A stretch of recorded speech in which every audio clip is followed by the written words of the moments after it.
Du, ontem e de ontem para cá, depois da desclassificação, eu tô vendo, e obviamente que eu reconheço o tamanho do trabalho do Abel Ferreira, o elenco que o Palmeiras tem, o trabalho que o Palmeiras fez de reestruturação no futebol, desde a passagem do Paulo Nobre e tal, eles passaram a enxergar futebol de outra maneira, gerir o clube lá de outra maneira e tal.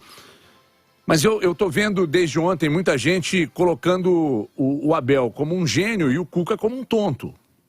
E é muita gente mesmo, não é um negócio de, você tá plantando isso para gerar uma discussão. Não é isso. Ia ser até uma certa ovulação coletiva que eu falei na turma do bate-bola hoje, como se tudo que o Abel tivesse feito nesses 2 jogos tenha dado certo e o que o Cuca fez deu errado simplesmente porque foi desclassificado. O que te pareceu esse jogo de ontem, Du? Onde você acha que o Atlético errou para não conseguir a classificação, mesmo tendo... Bom, ele teve 2 chances muito grandes para passar pelo Palmeiras. Os 2-0 aqui, depois cederam o empate e jogar lá com 11 contra 9. E aí, Du? Ô Everton, eu acho que o jogo de ontem do Atlético, a eliminação do Atlético, não é só por causa do jogo de ontem. É uma soma, é uma consequência de muita coisa que tem acontecido no Atlético nessa temporada. É falta de confiança, às vezes uma preocupação a mais. Talvez o Cuca poderia ter deixado o time um pouco mais ofensivo ontem e por cautela, por precaução, ele optou por manter a estrutura defensiva. Eu, por exemplo, eu teria feito alterações diferentes da do Cuca. Nem por isso eu vou falar que ele errou. Até porque senão vai contra o que você mesmo prega, né? De que o esquema que não foi usado é sempre o que vai dar certo e o jogador que está no banco é sempre que vai salvar. Não, e eu não gosto de falar que técnico errou, porque o técnico está a semana inteira trabalhando. Ele tem uma ideia firmada. Aí eu sento aqui, vejo o jogo, o time perde, eu vou falar que ele errou, depois que o time perdeu. É muito confortável. Eu teria feito alterações diferentes, porque durante o jogo eu falei que seriam... Primeiro, eu teria colocado o Nacho já no intervalo. Eu teria começado com o mesmo time que ele começou. Mas a partir do momento que o Palmeiras perde um jogador no primeiro tempo, eu já teria colocado o Nacho no intervalo para ter mais um jogador pelo meio de campo. Não precisava de 2 pontas naquele momento, porque o Palmeiras estava se fechando. Você ter um jogador para circular ali entre a primeira linha defensiva do Palmeiras e a segunda, talvez fosse o ideal. Ele demorou um pouco para fazer, mas tudo bem. Fez a alteração, colocou o Nacho. E mais para frente, eu teria aberto mão do Jair ou de um zagueiro. Falei isso no Rádio Esportes hoje mais cedo.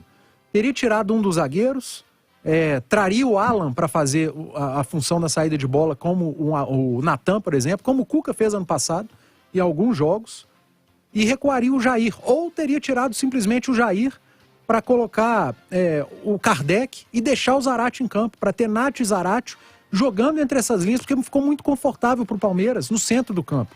E o Atlético, como disse o próprio Abel na coletiva, jogando muito pelo lado.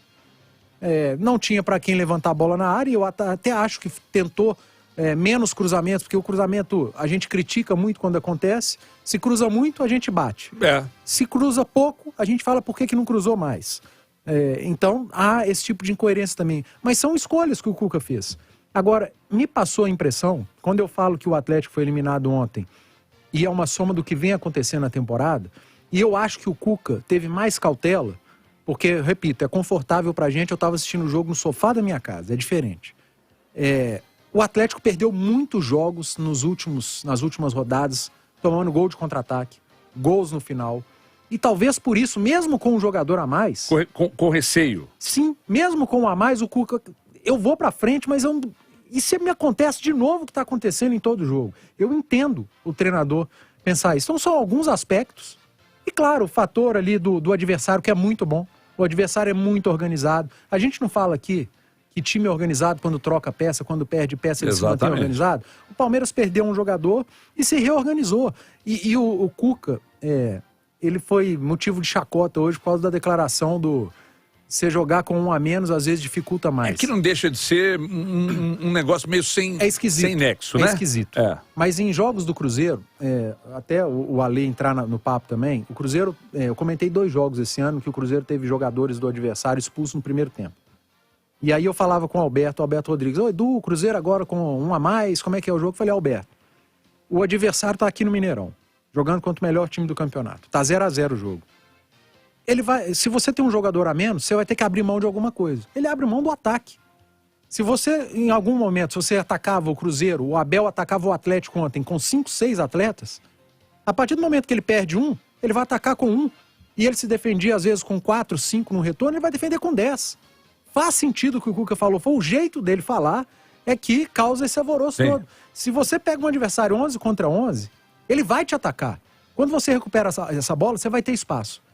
Ontem, o Palmeiras perdeu um jogador, ele parou de atacar o Atlético. Parou. O Abel escolheu. Eu não vou atacar. E aí preenche. O Atlético só chegava no campo do Palmeiras com 20 jogadores. É muita gente em meio campo. Então, você encontra menos espaço. Só que é muito mais difícil pro Abel, que tá com um a menos. Seguramente.